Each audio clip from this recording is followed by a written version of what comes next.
ایک ایسی عظیم شخصیت جس نے ہمیشہ اپنی جان ہتھیلی پہ رکھ کر دین اسلام کی بلندی کے لیے کام کیا۔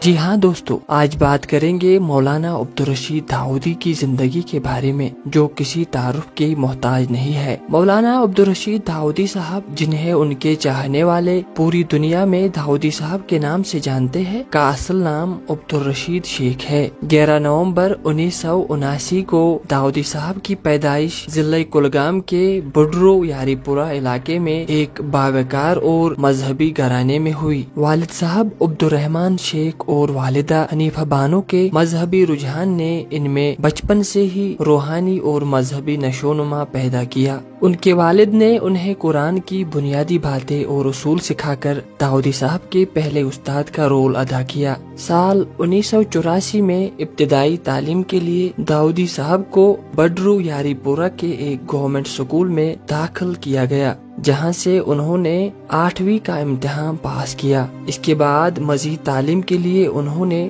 گورنمنٹ ہائی اسکول یاری پورہ میں ایڈمیشن لیا۔ یہاں داؤدی صاحب نے سال 1994 میں میٹرک کا امتحان پاس کیا۔ چونکہ داؤدی صاحب کا آبائی گھر تقوی، اسلامی تبلیغ اور پیغمبر اسلام صلی اللہ علیہ وسلم کی محبت کے لیے جانا جاتا تھا، اس لیے داؤدی صاحب کے اندر بھی دھیرے دھیرے بے پناہ روحانی ترقی ہوئی۔ اسی سلسلے میں داؤدی صاحب کو ڈاکٹر قاضی نثار صاحب کی جنوبی کشمیر کے اس وقت کے سب سے بڑے اسلامی انسٹیٹیوٹ ادارہ تحقیقات اسلامی میں سال 1994 عیسوی میں ہی دینی تعلیم کے لیے داخل کیا گیا۔ ڈاکٹر قاضی نثار صاحب علیہ رحمہ ہیں، ان سے میری پہلی ملاقات 1994 مارچ میں ہوئی ہے۔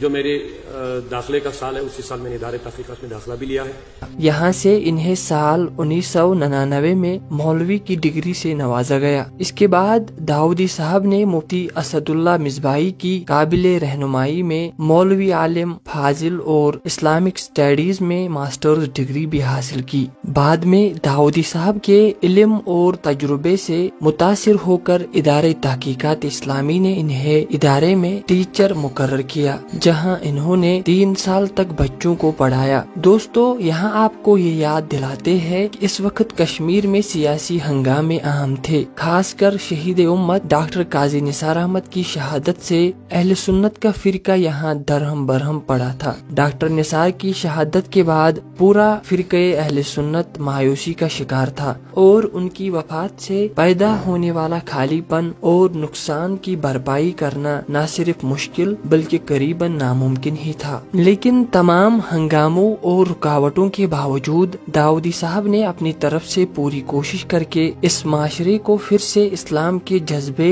اور اہل سنت کی فکر سے وابستہ رکھنے کے لیے علم کی مشعل لے کر آگے بڑھے اور ڈاکٹر نثار کی شروع کردہ مذہبی تحریک کو آگے بڑھایا۔ اس طرح سے داؤدی صاحب اس تکلیف کے وقت میں کشمیریوں، خاص کر اہل سنت کے علمبردار بن گئے۔ یہ سلسلہ دینی کانفرنسوں اور سیمیناروں کے انعقاد سے شروع ہوا، جس میں داؤدی صاحب نے اسلام، اولیاؤں اور رشیوں کی تعلیمات عام کی۔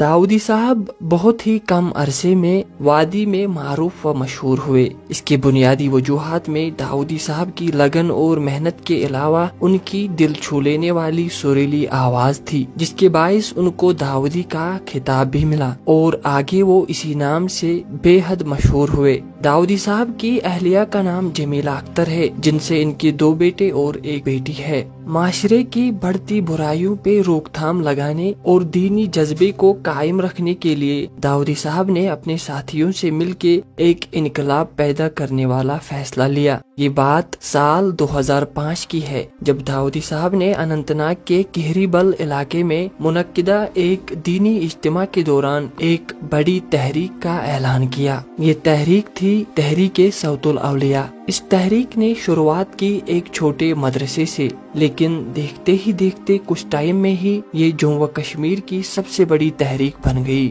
داؤدی صاحب کا اس تحریک بنانے کا جو اولین مقصد تھا، وہ تھا امت